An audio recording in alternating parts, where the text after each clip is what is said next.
Nous sommes revenus pour montrer où nous en sommes. Donc, au retour maintenant, c'est de continuer à mettre la flamme, à allumer la flamme pour que ça prenne tout le Togo. Pour le moment, je vous dis que c'est le Nord Togo qui s'appelle AgroBio, mais je vous dis que notre objectif est que, de marcher sur tout le Togo pour qu'un jour qu'il y a les fils de Pierre, les petits-fils de Pierre habillent toute l'étendue du territoire togolais. Donc nous avons déjà fait un travail. Je vous remercie beaucoup. Ok. Madame, présentez-vous. D'accord, je m'appelle Mariam Ologem. Je travaille dans un projet de diversification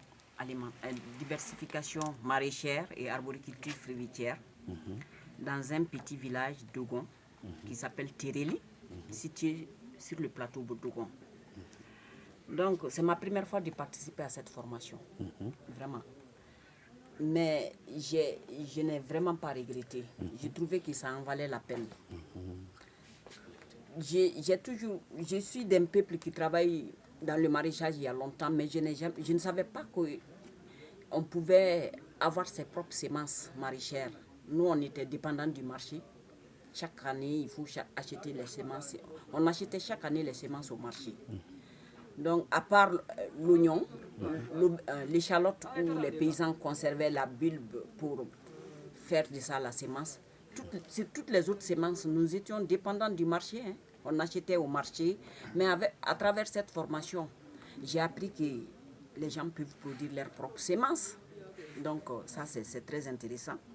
Ensuite, cette formation aussi va m'aider beaucoup parce que je suis d'un peuple qui est agriculteur. Avec la subvention de l'engrais, le gouvernement malien subventionne l'engrais et les paysans actuellement, tout le monde achète l'engrais. Tout le monde achète l'engrais.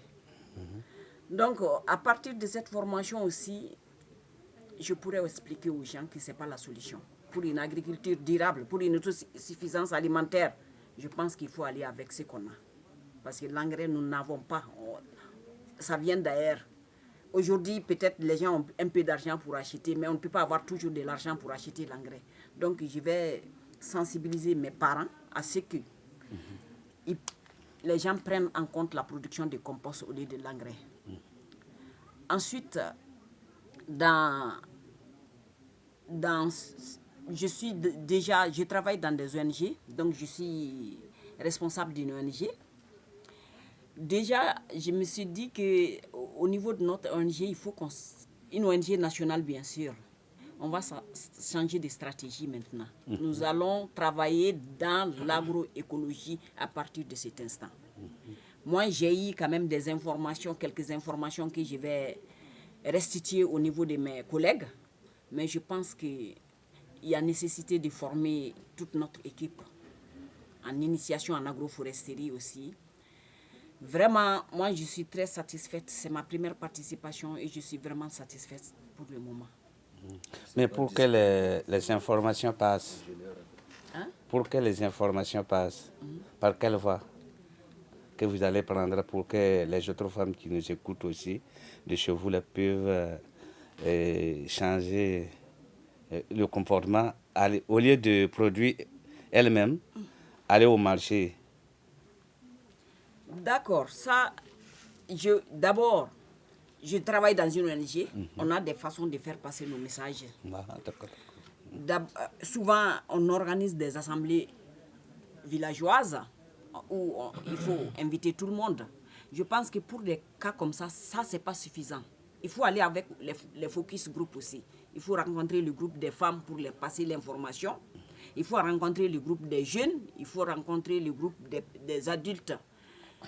On va utiliser tous les moyens possibles. Si possible, même faire même un sketch pour que les gens puissent mieux comprendre qu'est-ce que c'est que l'agroécologie et l'importance même des semences paysannes, parce que nous avons beaucoup de semences paysannes. Par exemple, par rapport à la culture céréalière, nous avons beaucoup de semences paysannes. Mais maintenant, il faut que les gens conservent ces semences paysannes.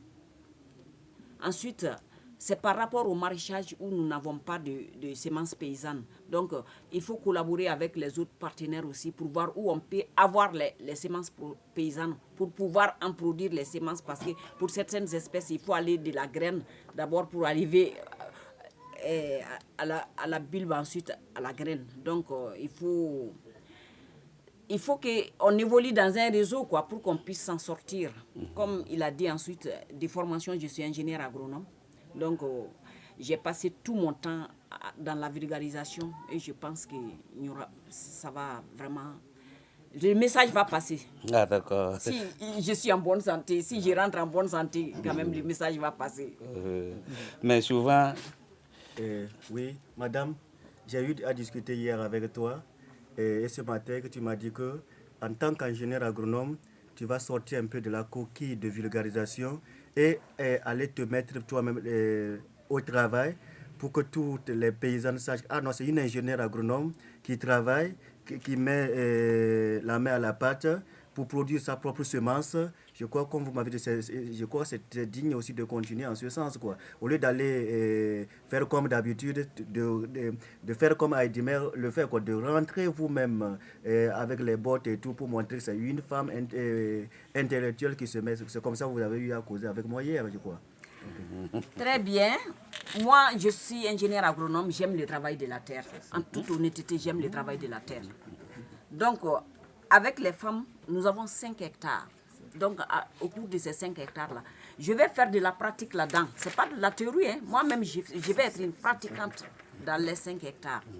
Donc, le compostage, déjà, j'ai vu comment on fait le compost ici. C'est différent de chez nous un peu, mais j'ai appris quand même une autre façon de faire le compost. Donc, je vais m'y mettre là-dedans. Arriver tout de suite. On va faire les fosses compostières tout de suite. Hein. Si l'Heidimer veut venir visiter pour voir, nous allons faire ça, il n'y a pas de doute. Hein. On va commencer par les fosses compostières. Ensuite, si on a les fosses compostières, il faut chercher les semences paysannes. Parce que d'habitude, on achète les semences au marché. Donc, on va chercher les semences paysannes. Et après, on va produire nos légumes. Et suite à la production de nos légumes, nous allons produire nos propres semences. Ça, j'aurai la main là-dedans. Ah, d'accord. Oui. Bon, d'accord. Je vous remercie beaucoup. Merci. Quelqu'un d'autre?